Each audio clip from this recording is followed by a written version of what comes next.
ओम सूर्याय नमः। ओम आदित्याय नमः। स्वागत है आप सभी का हमारे चैनल पर। आज के इस वीडियो में हम आपको सुनाएंगे रविवार के व्रत की कथा। रविवार के दिन व्रत करने से, कथा सुनने से, सूर्य भगवान का पूजन अर्चन करने से मान सम्मान में वृद्धि होती है। संतान नहीं हो तो संतान की प्राप्ति होती है। नौकरी या व्यापार के लिए परेशान है तो नौकरी व्यापार में लाभ मिलता है। और अगर किसी भी प्रकार से शारीरिक कष्ट है या फिर कुष्ठ रोग इत्यादि है, उसमें भी इस व्रत को करने से और व्रत कथा सुनने से लाभ प्राप्त होता है। तो रविवार के दिन व्रत करके, रविवार की कथा सुनकर और बिना नमक का भोजन करके भगवान सूर्य को प्रसन्न करके और भगवान सूर्य की कृपा प्राप्त करके हम सभी प्रकार की परेशानियों से छुटकारा पा सकते हैं। तो आइए हम आपको सुनाते हैं रविवार के व्रत की कथा। परंतु उससे पहले अगर आपने चैनल को सब्सक्राइब नहीं किया है तो चैनल को सब्सक्राइब करके बेल आइकन पर क्लिक कर लीजिए। और आज की कथा आपको कैसी लगी कमेंट बॉक्स में लिखकर अवश्य बताइए। साथ ही साथ लाइक भी कर दीजिए, क्योंकि आपके लाइक से हमें ये पता चलता है कि आपको हमारा वीडियो पसंद आया है। तो आइए अब हम आपको सुनाते हैं रविवार के व्रत की पौराणिक कथा। एक नगर में एक सास बहू रहा करती थी। सास का पुत्र सूर्यदेव का अवतार था। वो थोड़े ही समय के लिए घर पर आता और फिर से अंतर्ध्यान हो जाता। जब कभी आता तो एक हीरा अपनी माँ और पत्नी को दे जाता था। इसी तरह से वे अपना जीवन यापन कर रही थीं। एक दिन माँ बेटे से बोली कि जितना तुम हमें खर्च करने के लिए दे जाते हो उससे हमारा गुजारा नहीं होता। तो पुत्र क्रोधित होकर कहने लगा कि अपने भरण पोषण के सिवा तुम कुछ और करती ही नहीं। अपने कर्तव्यों का तुम्हें ध्यान नहीं है, इसी कारण से तुम्हें अभाव सताता है। जैसा ही उसने अपने बेटे के मुख से ऐसी बात सुनी तो अब दोनों सास बहू नियम से कार्तिक स्नान के लिए जाने लगी। 12 वर्ष के बाद पत्नी ने सूर्यबली से कहा कि अब कार्तिक स्नान का उद्यापन करा दो।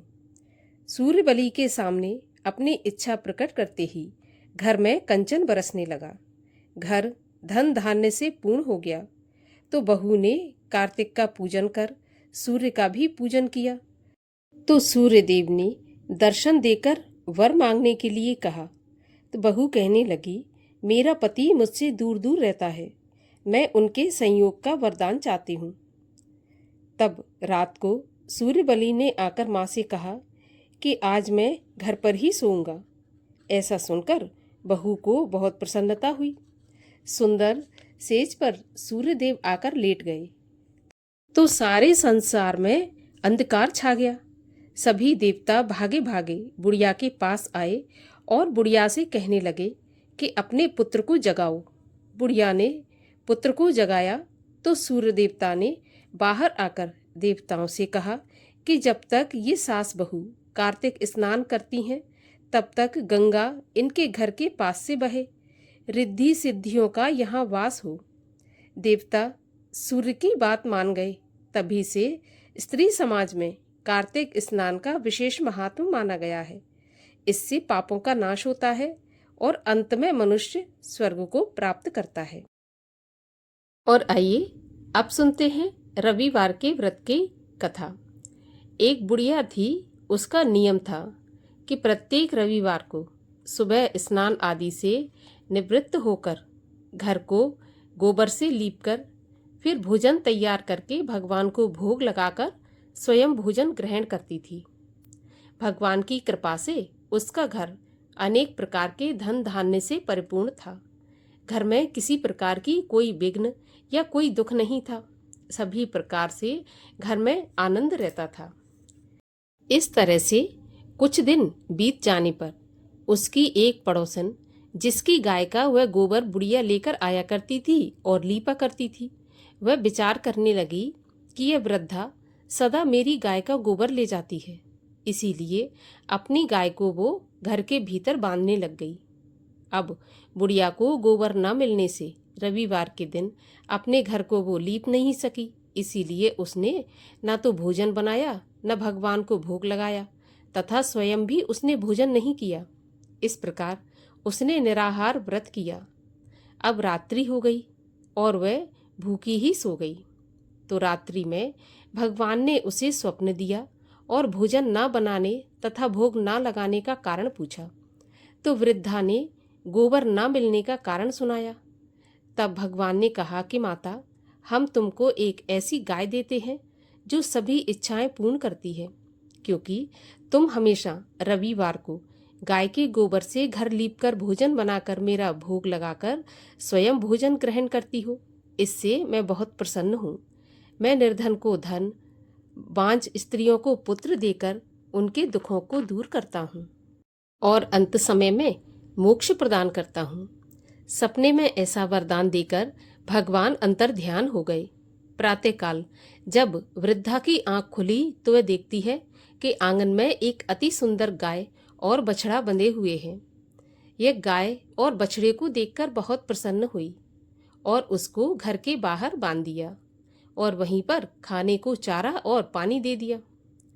जब उसकी पड़ोसन बुढ़िया ने घर के बाहर एक अति सुंदर गाय और बछड़े को बंधा देखा तो द्वेष के कारण उसका हृदय जल उठा और उसने देखा कि गाय ने तो सोने का गोबर दिया है।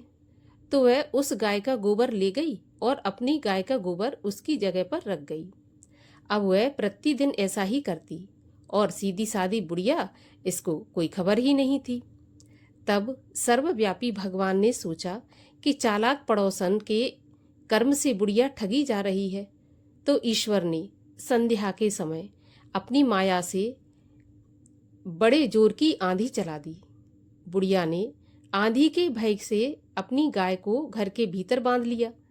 प्रातःकाल जब बुढ़िया ने देखा कि गाय ने सोने का गोबर दिया है तो उसके आश्चर्य की सीमा नहीं रही और वह बहुत खुश हुई। अब बुढ़िया रोजाना गाय को घर के भीतर ही बांध लिया करती थी। उसने अब गाय को बाहर बांधना बंद कर दिया। उधर पड़ोसन ने देखा कि बुढ़िया गाय को घर के भीतर बांधने लगी और उसका सोने का गोबर उठाने का दाव नहीं चलता। तो वह ईर्ष्या और डाह से जल उठी और कुछ उपाय न देख पड़ोसन ने उस देश के राजा की सभा में जाकर कहा कि महाराज, मेरे पड़ोस में एक बुढ़िया के पास ऐसी गाय है जो रोजाना सोने का गोबर देती है। आप उस सोने से प्रजा का पालन करिए। वह वृद्धा भला इतने सोने का क्या करेगी। राजा ने यह बात सुनकर अपने दूतों को वृद्धा के घर से गऊ लाने की आज्ञा दे दी। अब वृद्धा प्रातः ईश्वर का भोग लगा भोजन ग्रहण करने ही जा रही थी कि राजा के कर्मचारी गाय खोलकर ले गए। बुढ़िया काफी रोई चिल्लाई, किंतु कर्मचारियों के समक्ष कोई क्या कहता। उस दिन वृद्धा गाय के वियोग में भोजन नहीं खा सकी और रात भर रो रो कर ईश्वर को गाय को पुनः पाने के लिए प्रार्थना करने लगी। उधर राजा गाय को देखकर बहुत प्रसन्न हुआ, लेकिन सुबह जैसे ही वह उठा तो देखता है कि सारा महल गोबर से भर गया है। राजा यह देखकर घबरा गया। तो भगवान ने रात्रि में राजा को सपने में कहा कि हे राजा, गाय वृद्धा को लौटाने में ही तेरा भला है। उसके रविवार के व्रत से प्रसन्न होकर मैंने उसे गाय दी थी। प्रातः होते ही राजा ने बुढ़िया को बुलाकर बहुत से धन के साथ साथ सम्मान सहित गाय बछड़ा लौटा दिया। उसकी पड़ोसन को बुलाकर उचित दंड दिया। इतना करने के बाद ही राजा के महल से गंदगी दूर हो गई। उसी दिन से राजा ने नगरवासियों को आदेश दिया कि राज्य की समृद्धि तथा अपनी समस्त मनोकामनाओं की पूर्ति के लिए रविवार का व्रत रखा करो। व्रत करने से नगर के लोग सुखी जीवन व्यतीत करने लगे। कोई भी बीमारी तथा प्रकृति का प्रकोप उन पर नहीं होता था और सारी प्रजा सुख के साथ रहने लगी। बोलिए सूर्यदेव भगवान की जय।